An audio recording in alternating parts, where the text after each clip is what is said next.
bagaimana terjadinya diabetes sehingga bisa membuat fungsi-fungsi jadi bermasalah. Nih, makanya kita bilang tidak heran kalau diabetes ini sebagai suatu penyakit yang menjadi sumber dari segala macam masalah, ya. Jadi kalau kita lihat secara umum, diabetes itu disebut sebagai error of metabolism. Jadi metabolisme yang error. Jadi kalau handphonenya error, ya nggak bisa nerima apapun. Jadi kalau metabolisme yang dalam tubuh error, inilah yang terjadi sehingga gula jadi meningkat. Kenapa terjadi peningkatan gula? Karena liver, hati tidak mampu merubah glukosa menjadi glikogen. Atau sel tidak mampu menggunakan glukosa menjadi energi. Semua ini yang ngatur adalah pankreas, di mana pankreas menghasilkan sel alfa dan sel beta. Yang tugasnya sel alfa membantu hati untuk merubah gula menjadi glikogen, sel beta bekerja di dalam sel untuk mengutilisasi, memakai gula menjadi energi. Jadi lebih detail kalau kita lihat kerja daripada si sel alfa tadi, dia akan melepaskan glukagon, di mana di dalam hati dia berfungsi untuk melepas gula. Jadi ini harus seimbang. Jadi sel beta tadi menghasilkan insulin. Jadi fungsi daripada sel beta atau insulin tadi membuka pintu sel darah merah. Ya, tugas daripada insulin yang dihasilkan oleh sel beta yang ada di dalam pankreas adalah membuka pintu daripada sel darah merah agar gula bisa masuk ke dalam sel. Gula-gula bisa masuk. Jadi kalau misalnya insulin, ini kuncinya, insulin ini kunci nih yang bisa membuka pintu. Ya, pada saat dia insulinnya lemah, otomatis pintu tidak terbuka dengan baik sehingga gula-gula ini tidak bisa masuk ke dalam sel. Jadi kalau kita lihat seperti ini misalnya, ini yang normal. Yang normal, orang yang punya metabolisme yang normal. Jadi kalau dia makan apel, di dalam apel itu kan banyak gula-gula nih ya. Banyak gula, apalah, nggak mesti apel lah. Pokoknya apapun makanan, gula-gula akan dilepas. Gula-gula akan terserap masuk ke dalam aliran darah. Kan begitu ya, ini yang normal. Pada saat gula-gula masuk ke dalam aliran darah, masuk dia ke dalam pembuluh-pembuluh darah, pankreas segera akan menghasilkan insulin. Fungsinya apa tadi insulin? Untuk agar supaya ini sel-sel tubuh kita ini, insulin tadi, insulin untuk supaya glukosa masuk ke dalam sel. Jadi insulinlah yang membuka pintu sel agar gula bisa masuk ke dalam sel, dibakar menjadi energi. Ya kan? Selain itu insulin juga membantu agar si gula-gula tadi masuk atau disimpan di dalam liver, di dalam hati, kemudian nanti dipecah, dirubah menjadi cadangan energi untuk otot, biasanya glikogen. Dan kalau ini sudah terjadi diabetes, apa yang terjadi? Jadi kita makan apel, ya kan? Ya udah diperes mas, cuma karena insulinnya kurang apa, yang jadi masalah justru hati melepaskan gula-gulanya.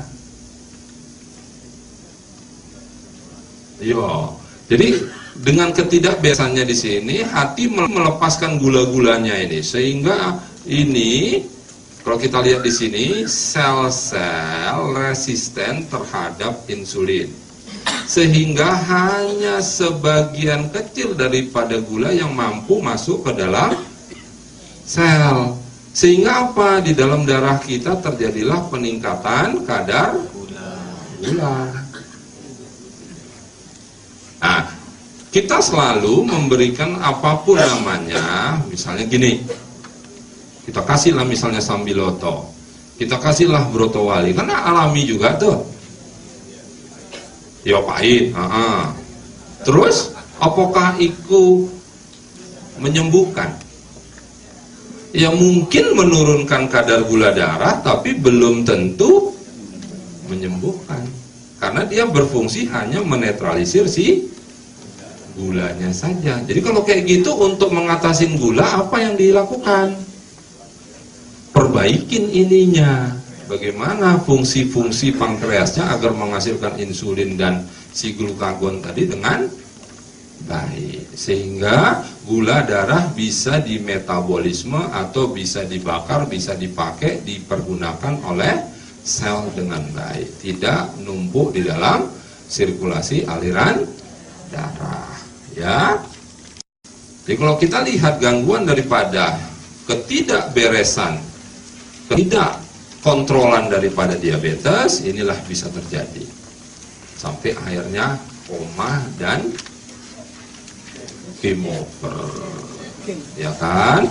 Jadi akibat insulinnya yang kurang baik, glukosa terblok sehingga kadar gula di dalam darah, hiperglisemia meningkat, sehingga kencing, jadi kandungan kencing banyak mengandung gula, sehingga jadi poliuri, artinya nguyuh terus, kencing, dehidrasi. Dengan kita dehidrasi, mulailah terjadi haus terus. Kan salah tanda-tanda orang yang kencing manis kan gitu kan? Bolak-balik kencing, bolak-balik ngelak. Ya kan? Rupanya kenapa terjadi seperti itu? Ya ini tadi, mekanismenya terjadi akibat kadar gula di dalam darah meningkat, maka di dalam air kencing, di urin kita pun gulanya meningkat. Akibat gula yang meningkat di dalam kencing, kita jadi poliuri, kencing terus, nguyuh terus, ya kan? Dari sini mau ke Malang 10 kali berhenti kencing. Yo, Mbak. Oh. Hah? Ya akibat itu terjadi dehidrasi. Ojo nguyuh nang porong, Mbak, tambah banjir tuh. Ya. Jadi akibat bolak-balik kencing, ya cairan tubuh berkurang, dehidrasi. Akibat kita kekurangan cairan, haus-haus saja. Ini kan tanda-tanda yang paling sering kita lihat pada orang-orang yang terkena diabetes, ya, dengan resiko yang macam-macam. Orang yang sudah mulai yang kita sebut di mana terbentuknya keton-keton karena gulanya yang tidak terkontrol terlampau tinggi, mulailah kita merasa kayak itu ambu kutek itu, apa biasanya aseton. Nah, jadi napasnya seperti itu. Nah, kalau udah terjadi seperti itu, biasanya kita lihat orang-orang yang sudah koma, ya. Orang-orang yang sudah koma karena kencing manis, karena diabetesnya tadi, seperti napasnya seperti itu baunya. Jadi itu udah karena udah sangat tingginya lah kita lihat gula-gula tadi. Ya, kasus di mana kok terjadi habis minum noni mestinya turun kok malah naik.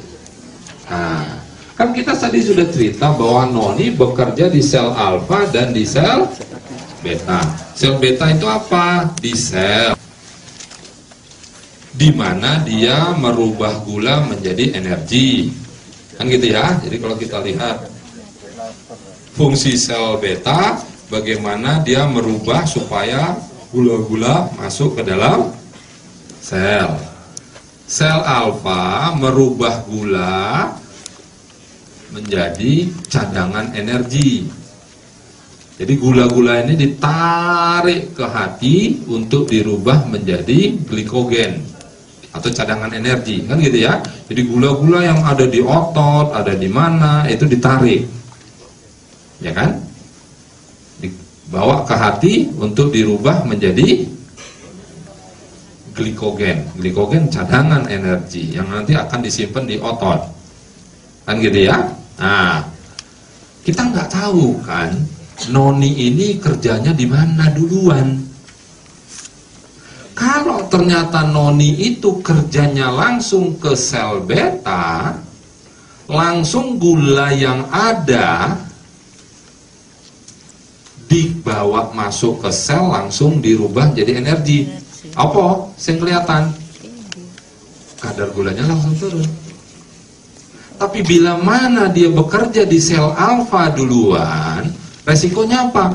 Seluruh gula yang ada ditarik semua, kan? Kan semuanya melewatin darah, ya kan? Pada saat kita cek, kok jadi tambah naik. Saya selalu membilang kepada pasien saya, nggak usah takut. Itu memang konsekuensinya, memang berarti dia kerjanya di sel alfa dulu, sehingga yang di ujung-ujung sana diambilin dulu untuk dirubah. Kan otomatis lewat di aliran darah. Kalau dia lewat di aliran darah, pas kita periksa kok naik, kan begitu. Jadi nggak usah tahu. Biasanya proses itu kalaupun terjadi biasanya sekitar 1-2 bulan pertama. 1-2 bulan pertama biasanya, kalaupun itu terjadi di mana sel alfa duluan yang aktif, biasanya 1-2 bulan pertama agak naik memang kadar gula darah. Tapi saya bilang nggak usah takut terus, karena dia kerja di sel alfa duluan. Nanti setelah sel alfanya beres, setelah sel alfanya oke, nggak ada masalah, baru dia kerja di sel beta. Tapi kan kita nggak tahu, apakah Pak nanti tak kayak imbel Bapak, nantinya di sel alfa duluan Pak. Nggak tahu saya. Kalau bisa milih-milih, aku nggak gelem sel alfa sih, beta sih. Boleh kalau bisa, tapi kan nggak bisa. Nah, jadi nggak bisa diatur ya, suka-suka ide ya, rek matune nang ndi, ya rek kerjane nang ndi, ya terserah. Jadi itu yang saya sampaikan, sering terjadi bahwa habis minum itu kan naik. Takutan loh, katanya noni omongnya ayo no patene iso batin kencing manis, kok iki ora iso. Berarti kerjanya di alfa duluan, belum beta. Pada kondisi-kondisi begitu biasanya berarti kan individu ini berbeda ya. Ya wis lah, obat yang dari dokter tadi paling enggak membantu untuk mempercepat penurunan di dalam darahnya. Boleh? Ya nggak apa-apa, kombinasi lah. Jadi karena takut banget dimana akhirnya di dalam darah jadi meledak-meledak, ya udah nggak apa-apa, bantulah pakai apa terserah, mau pakai metformin kek, pakai diamikron kek, mau pakai amaril, ya udah, untuk membantu sesaat agar bagaimana yang di dalam darah jangan terlampau berlebihan, kan begitu. Karena obat itu kan hanya berfungsi untuk menetralisir gula yang ada di dalam darah, kan? Bukan untuk bagaimana sel bisa bagus, bagaimana hati bisa bagus, kan begitu.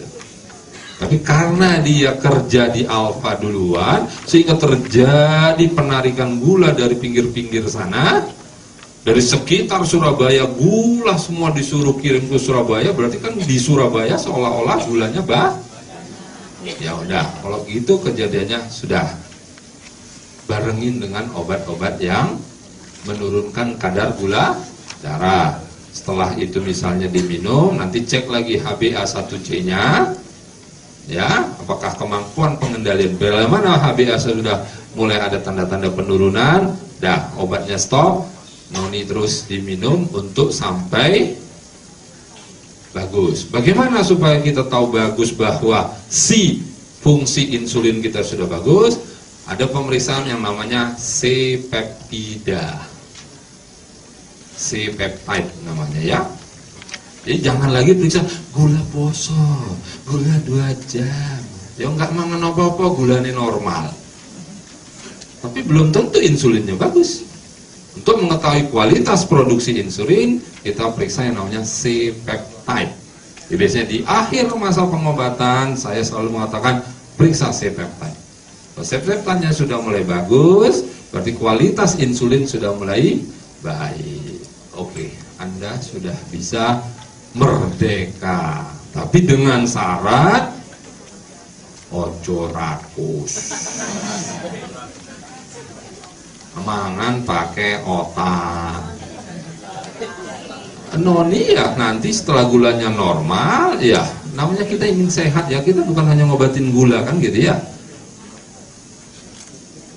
Bukan semua obat dalam arti, tapi artinya bagaimana tetap supaya kita sehat. Ya lebih bagus minum 1 sloki per hari daripada minum setengah botol sehari kalau udah sakit. Tempatnya. Jadi selalu saya sampaikan bahwa apapun yang kita minum difungsikanlah dia untuk supaya kita tetap sehat, bukan untuk ngobatin.